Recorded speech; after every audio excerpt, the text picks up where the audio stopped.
Welcome to the heartland of India, where our farmers toil to feed the nation. Today, we unveil the lifeline of our nation, the public distribution system, serving as a crucial link connecting the hardworking farmers to every corner of our diverse nation. Once the wheat is harvested, the farmers take charge, loading the precious grains onto trucks. These trucks embark on a journey across the winding roads, carrying the harvest to the Food Corporation of India, a vital institution that acts as a guardian for a nation's food security. At the FCI, the wheat is stored safely, ready to be distributed whenever the need arises. This meticulous process ensures that whether you reside in the bustling city or the serene village, the essential sustenance reaches every household, fostering dreams and nourishing a billion lives.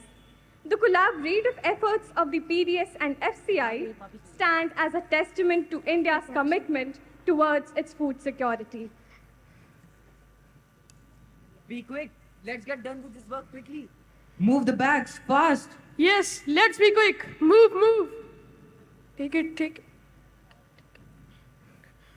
Europe is at war. 77 years after the guns fell silent in the Second World War, the continent is back on the battlefield. All the guesswork, all the diplomacy, all the confusion has ended. Russia has invaded Ukraine.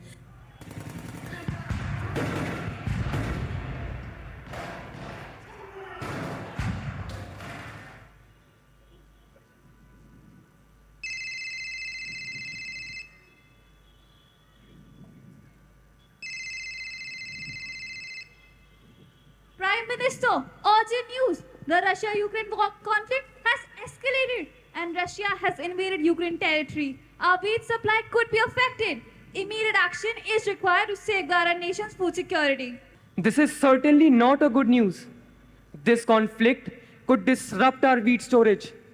We must act swiftly if we want to prevent India from going into a food crisis. Sir, the FCI is our first line of defense. They should be informed immediately. I think you are right. Sir, I think we must put a temporary ban on our wheat export so that our own production could be utilized for the benefit of Indian common man. What do you think, Mr. Kailash? As the Director General of Foreign Trade, what is your opinion on this? Do you think we should implement a temporary ban on the export of wheat? I personally feel we should focus more on the long-term repercussions on our economy. We should instead be thinking about farmers' welfare. Don't you think we should roll out this ban in multiple phases in order to mitigate its adverse effects? Sir, reducing exports will definitely have an impact on the economy. But the people are foremost for us. We need to roll back the increase in exports that was implemented in 2021. The decision has to be reversed. We must also assess the impact on our global commitments and relationships. Can we explore alternative measures to address the concern? That's right. But first and foremost, it's the Indian market that we have to look into. Perhaps we can talk to our global trade partners. All right then, inform the Food Corporation of India immediately and put trade restrictions on the export of wheat. Let us also organize a press conference. India bans wheat exports to control the rising prices within the country. However, the government said that it would allow exports backed by already issued letters of credit and to the countries that request supplies to meet their food security needs. The announcement came through a notification issued by the country's Directorate General of Foreign Trade. The notification states that the government had taken the decision in order to manage the overall food security situation in the country and to support the needs of the neighboring and other susceptible countries. India's heroes are on the move. The FCI is on high alert to secure the wheat grains. Hello? Hello? Is this the Food Corporation of India? Yes, ma'am. May I know whom I'm speaking to? This is the manager. Good evening, ma'am. I'm calling from the Prime Minister's office to inform you that the government has ordered to stop the export of wheat with immediate effect. Secure all the wheat grains immediately. Yes, ma'am. Right away instructions will be passed. Call all the workers present here.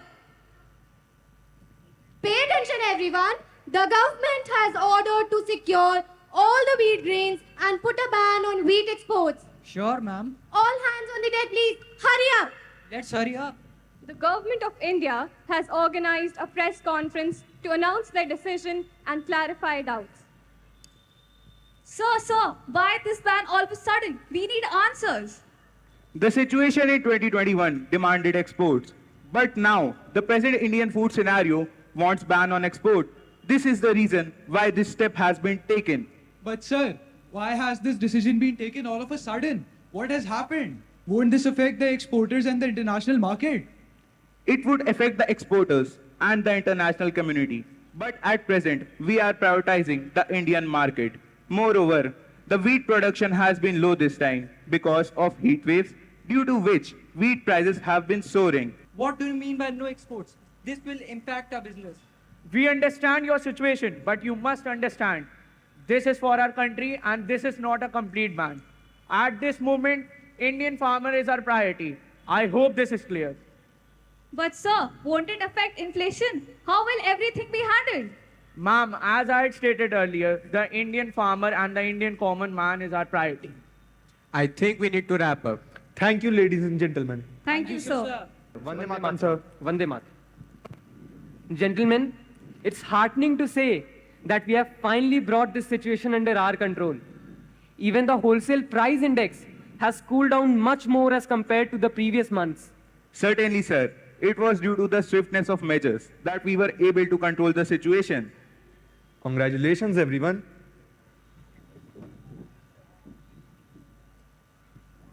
India's cabinet has approved restrictions on wheat flour exports to calm prices in the local market. The government had already banned the export of wheat as the heat wave curtailed output and domestic prices hit a record high. The ban boosted demand for Indian wheat flour, exports of which jumped 200% and lifted prices in the local market. The government has now extended this ban to wheat flour. The decision to safeguard our wheat reserves was not merely a response to a crisis. It was a resolute act to preserve the economic well-being of every citizen. The government's unwavering commitment continues beyond the scope of the skit. This was a strategic move, responding to soaring prices, ensuring a domestic market stability, and reaffirming a pledge to prioritize our citizens' economic prosperity.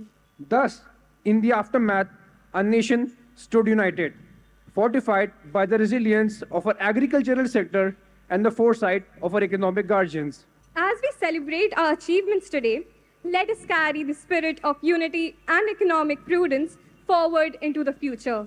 A future where our fields flourish, our markets thrive, and a nation soars to new heights. As the members of the Commerce Club, we leave you to ponder upon two questions.